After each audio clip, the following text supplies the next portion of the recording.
Peugeot, it's safe to say this brand has had a very varied history when it came to their cars and other roles they took along the way. The Benz motor wagon is highly regarded as the first car ever to be built, with a priceless value, but when it comes down to heritage, not much comes close to Peugeot. Jean-Pierre Peugeot, sorry for my pronunciation, was born in 1734, so not exactly recently. Through his lifetime he tried lots of ways of making money.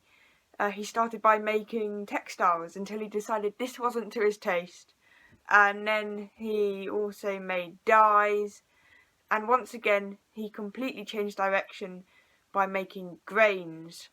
Surely though, when his two sons took over his business, they would make more sense. Well, not so short on that one. He turned his father's grain mill into a steel factory. They made lots of products there with no relation to one another. There were umbrella frames, saws, bicycles, and the world first, a pepper grinder. It was one of the best. There, previously, he had to do the task by hand with a pepper grinder, and later they also did the same with the coffee grinder. Then the brothers in 1847, they decided they need an emblem to symbolise their craftsmanship. So the lion symbol was born, only the head, not with the paws and the legs as it is now.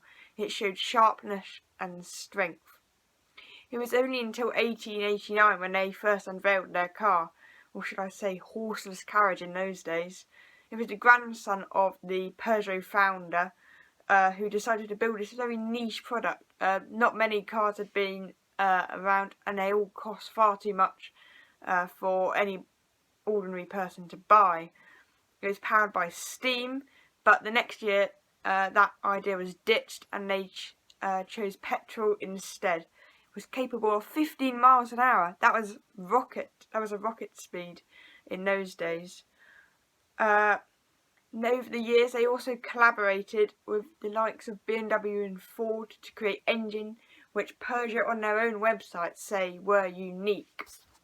In 1929 they began numbering their cars, starting with the 201, whatever that was.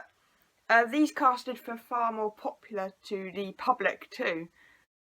Since then, Peugeot has gained a reputation for sturdy, reliable cars, such as the Peugeot 404 of 1960. Lancashire Insurance gave it the strapline, built to last. Back in the day, they were seen as rather boring, but like the Volvo Amazon, they have bags of retro appeal. In 1983, however, lots changed. With the launch of the legendary Peugeot 205, over 5 million left their factory. As well as that, the GTI name was born. Out came the factory a wash of sporty cars, all of which I absolutely adore. There was the Peugeot 309 GTI, 306 Rally, 306 GTI, 106 Rally, 106 GTI, 405 MI16, 205 T16, 205 CTI, 205 Rally, 505 GTI, which is my personal favourite. And the daddy of them all, of course, was the Peugeot 205 GTI. 205 GTI was hugely successful in rallying too, and was available with a 1.6 or 1.9 litre engine. It had a fair bit of punch too to take it down those twisty roads. In 1998, however, Peugeot showed signs of moving away from sportiness into a world of drabness. The 205 was replaced by the 206. Everyone wanted one. That's why it led to 8.4 million being sold. However, the magic was lost, despite a GTI model being made. It was the other models which let them down too, though. There was the 1007, which I beg you to look up on the internet and see how rubbish it really was. There was the 407, which was truly drab. It's a brick wall. And then there was a 207, which had the same problem. And even when they made a convertible, the 307cc, it was meaningless. Peugeot seems that they were on a roll at making truly awful cars. So this brand started life making dyes, then steel, then bicycles. and then cars to take on anything, cars to take on a twisty road, and cars to take on nothing.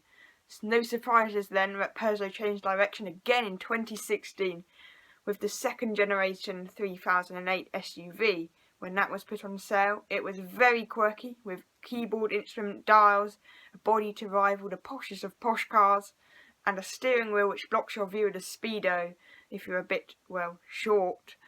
This car was set up to take on all the Peugeots to date. However, this approach isn't with flaws. It was killing their sales. In the year 2000, Peugeot sold over 555,000 206s. The direct replacement, which is the 208, sold less than 200,000 in 2020, 20 years later, and such a big difference. But to tell you the truth, other manufacturers having similar issues, BMW, they sold 331,000 3 Series in the year 2000. In 2020, that had dropped to 118,000. All we need to wait for now is their new approach to making cars, or they might not even be cars. Thanks for watching, and see you all again soon.